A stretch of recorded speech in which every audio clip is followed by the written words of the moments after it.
അസ്സലാമു അലൈക്കും വറഹ്മത്തുള്ളാഹി വബറകാതുഹു. പ്രിയപ്പെട്ട കൂട്ടുകാരെ, 3-ാം ക്ലാസ്സിലെ 4-ാമത്തെ പാഠം ജുനൂദുല്ലാഹ്.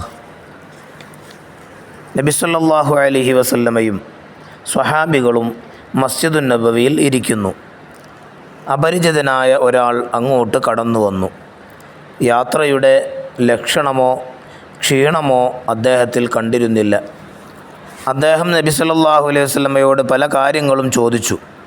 നബി സല്ലല്ലാഹു അലൈഹി വസല്ലമ നൽകിയ മറുപടി അദ്ദേഹം ശരിവെക്കുകയും ചെയ്തു. ആഗതൻ്റെ ഈ സമീപനം കണ്ട് സ്വഹാബികൾ അത്ഭുതപ്പെട്ടു.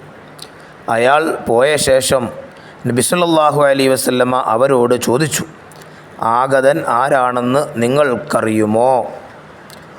ഉമർ റളിയല്ലാഹു അൻഹു പറഞ്ഞു, ഇല്ല. നബി സല്ലല്ലാഹു അലൈഹി വസല്ലമ, അത് ജിബ്രീൽ അലൈഹിസ്സലാം ആണ്, നിങ്ങളെ ദീൻ പഠിപ്പിക്കാൻ വന്നതാണ്. ഉസ്താദിൻ്റെ വിവരണം കഴിഞ്ഞപ്പോൾ സാലിം ചോദിച്ചു, മലക്കുകൾ മനുഷ്യരെ പോലെയാണോ? ഉസ്താദ്, അല്ല, മനുഷ്യരെ സൃഷ്ടിച്ചത് മണ്ണ് കൊണ്ടാണ്, മലക്കുകളെ സൃഷ്ടിച്ചത് പ്രകാശം കൊണ്ടാണ്. അവർക്ക് വിവിധ രൂപം പ്രാപിക്കാൻ കഴിയും.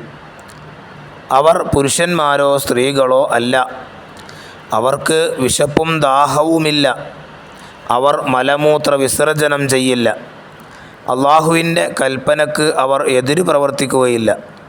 അവർ എപ്പോഴും അള്ളാഹുവിൻ്റെ കൽപ്പനയനുസരിച്ച് മാത്രം പ്രവർത്തിക്കുന്നു. അവർ ഒരു ദോഷവും ചെയ്യില്ല. അവർക്ക് ക്ഷീണമോ ഉറക്കമോ ഇല്ല. അജ്മൽ, എത്ര മലക്കുകളുണ്ട്? അവരുടെ എണ്ണം അള്ളാഹുവിന് മാത്രമേ അറിയൂ. പ്രധാനികളായ 10 മലക്കുകളുണ്ട്. അവരെക്കുറിച്ച് പഠിക്കൽ നമുക്ക് നിർബന്ധമാണ്. ഉസ്താദ് പറഞ്ഞു, അജ്മൽ, അവർ ആരാണ്? തഫ്സീലു അശ്രിൻ മിൻഹുമു ജിബ്രീലു മീകാലു ഇസ്റാഫീലു അസ്റാഈലു മുൻകർ നകീറും വറഖീബും വകദാ അതീദു മാലികും വരിദ്വാനുൻ ഖുദാ. ഉസ്താദ് ബൈത്ത് ഈണത്തിൽ ചൊല്ലി. കുട്ടികൾ ഏറ്റുപാടി. ലാ യഅ്സൂനല്ലാഹ മാ അമറഹും, അള്ളാഹുവിൻ്റെ കൽപ്പനകൾക്ക് അവർ എതിര് ചെയ്യുകയില്ല. ഇനി നമുക്കതിൻ്റെ ദഫ്തർ നോക്കാം. അദ്ദർസുർ റാബിഅ ജുനൂദുല്ലാ. നംലഉൽ ഫറാ, വിട്ട ഭാഗങ്ങൾ പൂരിപ്പിക്കുക. മലക്കുകൾ പ്രകാശം കൊണ്ട് സൃഷ്ടിക്കപ്പെട്ടു. അടുത്തതിലേതാ? അവർക്ക് വിവിധ രൂപം പ്രാപിക്കാൻ കഴിയും. അവർ പുരുഷന്മാരോ സ്ത്രീകളോ അല്ല. അവർക്ക് വിശപ്പും ദാഹവുമില്ല.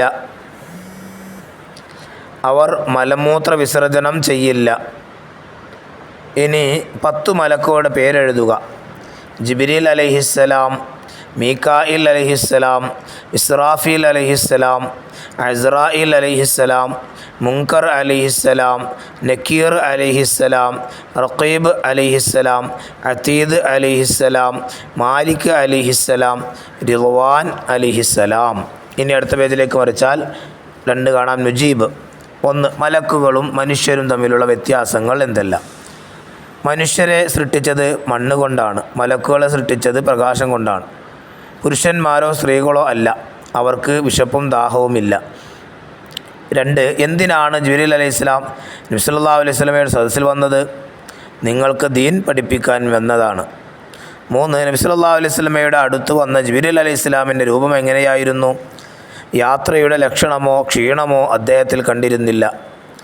ഇനി നുൻഷിഉൽ ജുമൽ, ജുംല ഉണ്ടാക്കുക. പ്രാപിക്കുക, അവർക്ക് വിവിധ രൂപം പ്രാപിക്കാൻ കഴിയും.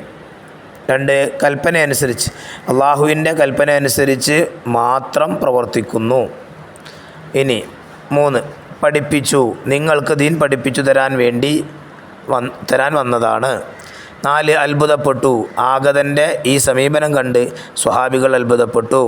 ഇനി അടുത്തത് 5. ആഗതൻ്റെ ഈ സമീപനം കണ്ട് സ്വഹാബികൾ അത്ഭുതപ്പെട്ടു. ഇനി നുഅയ്ദു ജവാബൻ കമാഫിൽ മിസാലി, ഉദാഹരണത്തിലുള്ളതുപോലെ ഉത്തരം നമ്മൾ തയ്യാറാക്കുക. 1. മിൻ അയ്യി ഷൈഇൻ ഖുലിഖൽ ഇൻസാനു, മനുഷ്യനെ എന്തുകൊണ്ടാണ് സൃഷ്ടിക്കപ്പെട്ടത്? അവിടെ മിന തുറാബ്, മണ്ണ്. 2 മിൻ ഐഷയിൻ ഖുലിക്കൽ മലക്കു, മലക്കിനെ സൃഷ്ടിക്കപ്പെട്ടത് എന്തിനാലാണ്? മിനന്നൂരി, പ്രകാശത്താൽ. 3 മിൻ ഐഷയിൻ ഖുലിക്ക ശൈത്വാൻ, പിശാചിനെ സൃഷ്ടിക്കപ്പെട്ടത് എന്തിനാലാണ്? ഉത്തരം മിനന്നാർ, തീയിനാലാണ്. പ്രിയപ്പെട്ട കൂട്ടുകാർ വ്യക്തമായി എഴുതി അത് പഠിച്ച് നിങ്ങൾ നല്ല രൂപത്തിൽ വളരുക. അല്ലാഹു തആല തൗഫീഖ് നൽകി അനുഗ്രഹിക്കട്ടെ. അസ്സലാമു അലൈക്കും വറഹ്മത്തുള്ളാഹി വബറകാതുഹു.